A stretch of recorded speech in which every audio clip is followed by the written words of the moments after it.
একটু পরে মা একবার ডাকলো, একটু পরে যাবে, তুমি এসে একটু পরে যাবে। করি না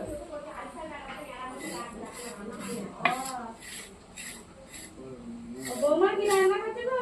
এইটা গোস রান্না করছো? এটা আবার অন্যরকম ডিজাইন হচ্ছে। এই মাঝখান থেকে উঠাও না। নাসিমকে দেখাচ্ছে। লেগে আর হাঁটছে না। না না ওটা হ্যালো বুনি এই এবার এ আমার টাকা আছে। ওজন যদি মিষ্টি পেয়েছিল এটা অন্য মিষ্টি দা। না ভাই দোকান তো